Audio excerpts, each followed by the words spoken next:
Social media has played an important role in presidential elections since 2008. Now in 2012, we're observing its prime, especially during the debates that took place a few months ago. Web networks are a multi-million industry and have gained great popularity with the general public, focusing on attracting the younger audiences. Twitter was established in 2006, Google Plus in 2011, and Facebook in 2004. These are amongst the list of most influential sites nowadays. Well, I think this election is exciting for many reasons because it's Facebook, Twitter, YouTube. The social media is still relatively new. 2008 was really the first time we saw candidates or campaigns using the social media.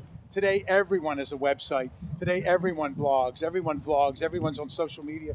Everybody's getting text messages. I think there was a statistic saying something 220,000 people hashtagged the Lynn debate, and there were over 2 million tweets on Twitter about the debate in general. So it's that, I mean, that's why I think social media provides that platform for people to talk about it and share their opinions. The 2012 horse race for presidential elections is the first that has completely gone to social media. Stats show that 88% of adult social media users are registered voters, 15% of these being regular visitors for Twitter and 66% for Facebook. Socialfresh.com was quoted in saying the following: "No matter who wins, it is clear that Facebook and social media are now fully ingrained in presidential politics." Lynn was an early adopter when Facebook first came on, and we've adopted a lot of the major social media platforms since then. So much so that Student Advisor magazine, which is a major higher education trade magazine, has ranked us as number 43 in the country for our social media efforts. So we're top 50 in the country, and that's great for a small school because I mean you're going up against Yale, Harvard, University of Florida, very large institutions. So for us to be in the top 50, we're very honored to be considered one of the best.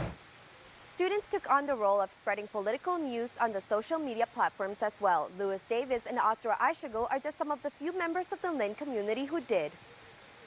People, for example, on my Twitter, they follow me from all over the world and all different parts of the United States. So I want everyone to know that the debate's coming up here. I actually tell all my friends all the time back at home, and they can't believe it that the debate's coming to my little tiny school. Now I'm using the Lynn debate hashtag on Twitter, on Instagram, on Facebook, like on Flickr, Tumblr, like in everywhere, because social media is a new news tool, and we have to understand the social media's power.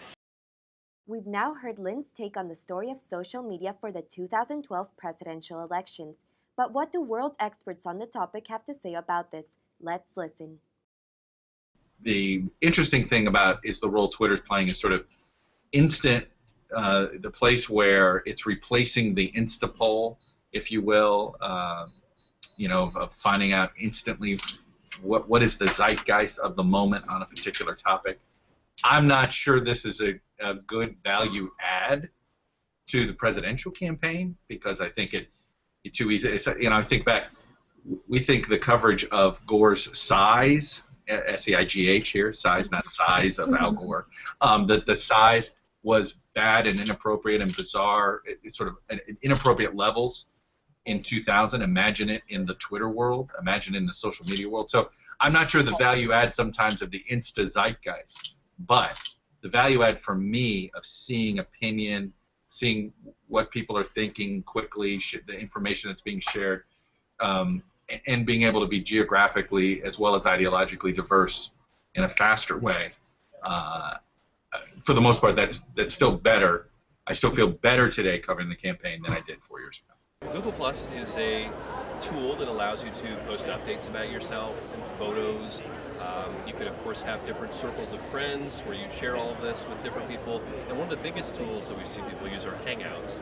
So this is an up to 10-person video chat. It can either be private, so only those 10 people can see it, or you can live stream it, have, say, 4 or 5 of your friends or people to talk about a debate or something like that, and then live stream it on the internet so anybody can watch it.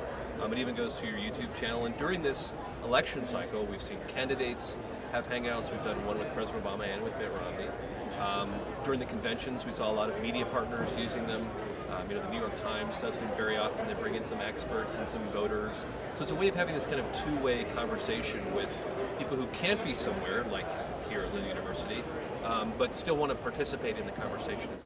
There was a time we used to gather the family and the neighbors on the couch and watch these big events, and that got lost over the generations. But now, people are back on that couch. Just the couch is really, really big.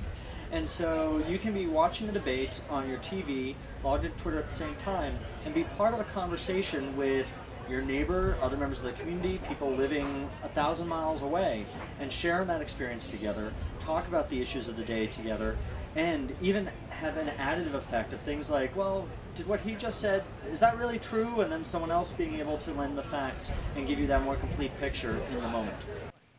Are social media outlets gaining strength nowadays? Let's remember this industry has been around for just a couple of years, and its ever-changing nature may allow it to become one of America's future principal news source. This is Jennifer Murillo for Lynn University.